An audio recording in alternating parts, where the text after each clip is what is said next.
आज की जो कहानी है वो इतनी हैरत अंगेज है, इतनी खौफनाक है कि सुनकर आपके भी रोंगटे खड़े होना तय है। दरअसल 2 अप्रैल 2019 को मेरठ के थाना लिसाड़ी गेट में एक महिला की जलने से मृत्यु होती है। शव पूरी तरीके से जल चुका था, सारे कपड़े जल चुके थे, पहचान की कोई गुंजाइश रही नहीं। लोगों ने और परिजनों ने उसकी जो है पहचान उस मकान में रहने वाले अबरार की पत्नी अफसाना के रूप में की। लेकिन जो अफसाना है वो कुछ दिनों के बाद जिंदा देखी गई। उसके बाद लोगों के जो परिजन है उनको सूचना हुई, उन्होंने उस अफसाना की पहचान की, शिनाख्त की। उसके बाद सवाल ये खड़ा हुआ कि जो महिला उस घर में उस वक्त जली पाई गई थी, फिर वो महिला कौन थी। उसके बाद पुलिस ने तमाम सीसीटीवी कैमरास फुटेज खंगाले, जानकारी की, पूछताछ का दौर शुरू हुआ, साक्ष्य जुटाए गए। उसके बाद पुलिस ने जो कहानी तफ्सीस में जो पूरी जो लिखी है, तफ्सीस की जो कहानी निकल कर सामने आई, दरअसल उससे हर किसी के रोंगटे खड़े हो गए, हर कोई दहल गया। दरअसल इस अफसाना ने अपने दूसरे धर्म के प्रेमी के साथ जाने की खातिर अपनी बदले एक अपनी दोस्त, जो उसने एक प्लानिंग के तहत कुछ दिन पहले पड़ोस की एक लड़की होती है, महिला होती है जीनत, मैरिड थी, शादीशुदा थी, उससे दोस्ती की, उसको अपने घर बुलाया। उसके बाद चाय में उसको नशीला पदार्थ दिया, बेहोश हो गई। उसके बाद उसके शरीर पर ज्वलनशील पदार्थ डालकर गैस सिलेंडर से आग लगा दी और सीधे अपनी प्रेमी के पास जाकर पहुंच जाती है, वहां रहने लगती है। इधर अफसाना समझकर लोग उसका अंतिम संस्कार यानी तस्फीन सुपुर्द खाक कर चुके थे। पुलिस की कार्रवाइयां चल रही थी। लेकिन जब 24 घटना के लगभग 22 दिन के बाद 24 अप्रैल को अपने प्रेमी द्वारा ठुकराने के बाद अफसाना, जो एक निशा बन चुकी थी, नाम छुपा चुकी थी, अपने प्रेमी की शिकायत करने जब मेरठ के एक थाने पहुंचती है, नाम बदलकर, पता बदलकर जब पहुंचती है, तो एक सिपाही इस महिला को पहचान लेता है, इसके घर फोन करता है, फौरन इसकी माँ पहुंचती है, इसको पहचान लेती है। उसके बाद तमाम जो घटना है वो सामने आता है। पुलिस पूरे घटना का खुलासा करती है और जो घटना है जब सामने आई तो लोगों के वाकई रोंगटे खड़े हो गए। लोग हैरत में पड़ गए कि क्या कोई महिला इस तरीके से अपने परिवार को छोड़कर एक पति को, प्रेमी को पाने के लिए अपनी जगह पर एक 2 बच्चों की माँ अपनी दोस्त को अपनी जगह कत्ल करके आग से जलाकर दुर्दांत तरीके से मारकर फरार हो सकती है। नमस्कार, मैं हूं शकील कादरी और आज की सच्ची घटना मेरठ से है। ये जो घटना है मैं आपको बता दूं, 2 अप्रैल 2019 को मेरठ में एक थाना है लिसाड़ी गेट, काफी चर्चित जगह है, वहां घटती है। वहां के रहने वाले एक अबरार होते हैं जो किराए के मकान में रह रहे होते हैं। उनके यहाँ 2 अप्रैल को आग लगती है। आग इतनी भयंकर थी, उसकी लपटें आसपास के लोगों ने भी देखी। उस आग के बुझने के बाद वहां एक महिला का जला हुआ, पूरी तरीके से जला हुआ, कोई भी ऐसा पार्ट बॉडी का नहीं था कि उस महिला की पहचान की जा सके, ये महिला कौन है। लिहाजा चूंकि घर अबरार का था तो अबरार की ही जो है ये पत्नी मान ली गई, अबरार की पत्नी इनको माना गया और अफसाना के रूप में इसकी पहचान की गई। और पहचान होने के बाद पुलिस ने जो है, पुलिस पहुंचती है, पुलिस को सूचना मिलती है, पुलिस सबको पोस्टमार्टम के लिए बोलती है, लेकिन परिजन कहते हैं कि नहीं, हमें पोस्टमार्टम नहीं कराना। लेकिन पुलिस इस मामले को बातचीत करके उसको लगा कि ये मामला थोड़ा सा सेंसिटिव है या ये मामला थोड़ा संदिग्ध लग रहा है, इसीलिए उसने पोस्टमार्टम कराया और जो शव है परिजनों के हवाले कर दिया।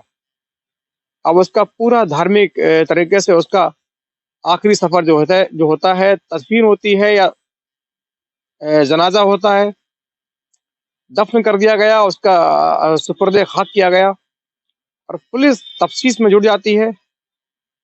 इधर जो दूसरी महिला होती है जिसको अफसाना ने अपनी जगह जलाकर अपने प्रेमी के पास भागी थी, उसके जो घरवाले हैं, उसके पति के खिलाफ अपनी बेटी या बहन को गायब करने, दहेज एक्ट, मारपीट, तमाम संगीन धाराओं में मुकदमा दर्ज कराते हैं, जांच आगे बढ़ती है। और मैं आपको बता दूं, जो महिला होती है जिसको अफसाना ने अपनी जगह चालाकी से सातिर ढंग से आग से जलाकर मार डाला था, उस महिला का नाम होता है जीनत। जीनत जो है श्याम नगर, लिसाली गेट में इलाका है श्याम नगर, वहां की निवासी थी। उसकी शादी जो थी रशीद नगर, जहां पर ये अफसाना रहती थी, उसी इलाके में अशरफ से हुई थी। और ये जो 1 अप्रैल की शाम से ये लापता थी और 2 अप्रैल को ये घटना घटती है।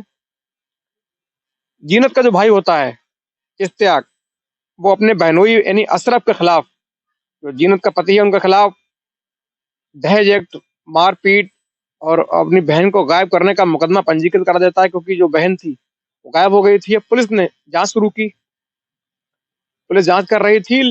इनकी अफसाना की जो जीनत की एक बेटी थी, 7 साल की बेटी थी, उसने पुलिस की जो महिला पुलिस है उन्होंने बड़े प्यार से समझा के पूछा, तो उन्होंने कहा कि मेरी माँ की जो दोस्ताना था, जो आना जाना था, जो पास के ही एक घर जो अफसाना का घर था, उनसे आना जाना था, उनसे दोस्ती थी। अफसाना के यहाँ अक्सर वो आती थी, कई मरतबा अफसाना भी हमारे यहाँ आती थी। और 2 अप्रैल को अफसाना के यहाँ बाकायदा जीनत को देखा भी गया, लेकिन चूंकि अफसाना पुलिस रिकॉर्ड में मर चुकी थी, समाज के नजर में अफसाना जलकर खत्म हो चुकी थी, तो जांच आगे बढ़े तो फिर बढ़े कैसे? ये पुलिस के आगे चुनौती थी, बहुत बड़ा सवाल था कि जांच को आगे कैसे बढ़ाएं, चूंकि आखिरी बार जो उसकी मौजूदगी थी या उपस्थिति कहिए, जो प्रेजेंटेशन थी, वो बिल्कुल अफसाना के घर की थी। लोगों ने देखा भी, कहा भी, लेकिन चूंकि अफसाना समाज की नजरों में, पुलिस की नजरों में अफसाना जलकर मर चुकी है, सबकी शनाख्त नहीं हो पाई, लिहाजा सबने घर में होने के कारण अफसाना का सब माना गया, क्योंकि अफसाना भी गायब थी, इसीलिए वो सब अफसाना का माना गया। लिहाजा पुलिस की जांच है वहीं आकर अटक रही थी, रुक रही थी। अब धीरे धीरे थोड़ा वक्त गुजरा, पुलिस अपने तरीके से प्लान तैयार कर रही थी कि किस प्रकार जल्द से जल्द इस घटना का खुलासा किया जाए। अब एक तारीख आती है 24 अप्रैल 2019। अचानक एक महिला, नाम बताती है निशा, और पति का नाम होता है प्रवीण, ये एक थाने पहुंचती है, मेरठ की चौकी पहुंचती है, एक महिला थाना है वहां पहुंचती है, और वहां शिकायत दर्ज कराती है कि मेरे पति प्रवीण ने मुझे घर से निकाल दिया है, मेरे साथ मारपीट की है, मुझे रखने को मना कर रहा है, उसका दूसरी लड़की के साथ अवैध संबंध चल रहा है। ऐसे तमाम ये संगीन जो केसेस हैं, संगीन आरोप हैं, उसको लगाती है।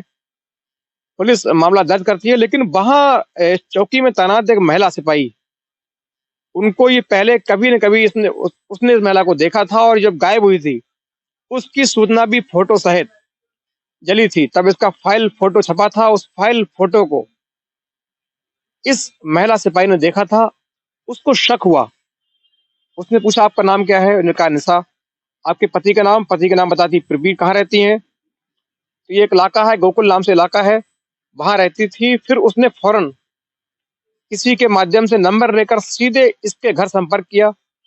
घर से फौरन जो अफसाना की माँ है, आनंद फानन में महिला थाना पहुंचती हैं। वो एक बार में देखते ही माँ माँ होती है। उसने दूर से देखकर ही बता दिया कि अफसाना है। बोले बेटी तुम अब तक कहाँ थी? उनको हैरानी हुई कि जिस अपनी बेटी को मरा समझकर, जला समझकर, अंतिम संस्कार, उसका जो आखिरी सफर है, उसको सुपुर्दे खाक कर चुके थे, उसको दफना चुके थे, उसकी बॉडी को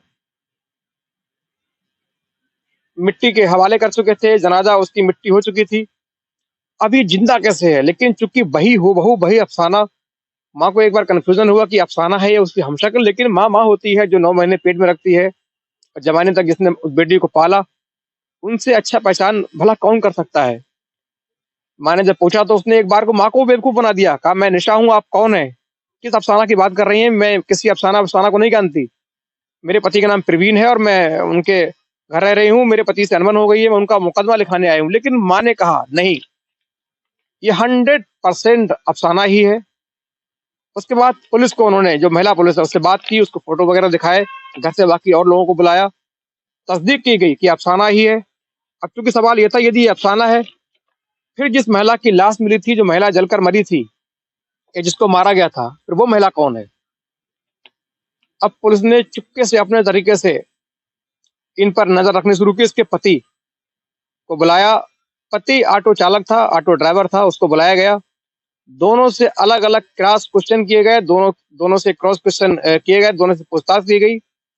बहुत जल्दी दोनों टूटे, दोनों के बीच लड़ाई शुरू हो गई। वहीं थाने में ही दोनों एक-दूसरे पर आरोप-प्रत्यारोप जड़ने शुरू कर दिए, दोनों ने आरोप लगाना शुरू कर दिए। उसके बाद पुलिस ने अपने तरीके से बड़ी होशियारी, समझदारी दिखाकर 28 अप्रैल को अफसाना और प्रवीण, दोनों, उसका पति प्रवीण, दोनों को गिरफ्तार किया। उसके बाद जो प्रवीण है, उससे लंबी पूछताछ हुई। उसने जो लंबी घटना पूरी तरीके से पुलिस के सामने बयां की। उसने बताया कि मैं एक ऑटो ड्राइवर हूँ, मेरा ऑटो है, मैं ऑटो चलाता हूँ, सवारियां ढोता हूँ। मेरा अफसाना से एक बार ही मेरे ऑटो में बैठी थी, मेरा इससे संबंध हो गया, मेरी इससे नजरें चार हुई। इसने मुझसे अपना नंबर मांगा, नंबरों की आदान प्रदान हुआ, शेयरिंग हुई। उसके बाद दोनों बातचीत करने लगे, बात होती रही, लंबी बातें होती, दोनों की मुलाकातें होने लगी। धीरे धीरे इन दोनों में जिस्मानी संबंध स्थापित हो गए, दोनों के बीच जो रिलेशन है वो स्थापित हो गए। दोनों अब एक दूसरे के साथ रहने की कस्में खाने लगे, वादे करने लगे। दोनों का जो प्यार है लगातार परवान चल रहा था, इश्क इनका आगे बढ़ रहा था। घर वालों को उसकी भनक नहीं थी, लेकिन चूंकि मामला दो समुदाय का था, लड़की अलग समुदाय से, लड़का दूसरे धर्म से, तो शादी की बात जो बड़ी मुश्किल थी, शादी की बात करना भी एक बहुत हंगामा होने वाली बात थी। लिहाजा अब इसने सोचा कि कैसे मैं किस तरीके से प्रवीण के पास जाऊं, उसकी पत्नी बनकर रहूं, किसी को मालूम भी ना चले, भनक भी ना लगे, मेरा काम भी हो जाए।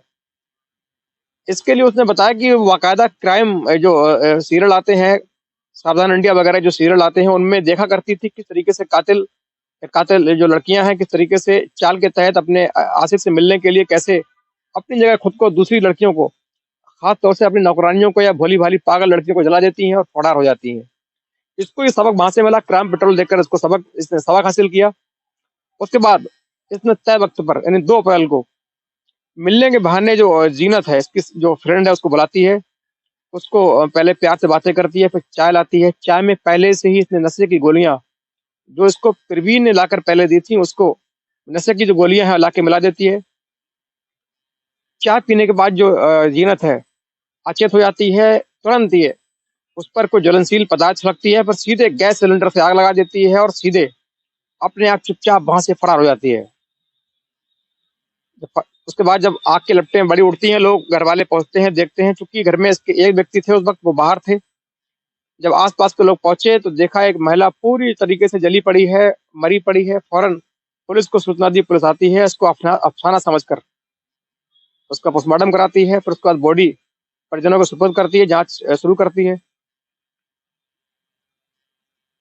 इसी दौरान कि जो अफसाना है अपने प्रेमी जो ऑटो चालक प्रवीण था उसके साथ रह रही होती है, मेरठ के ही किसी आसपास इलाके में।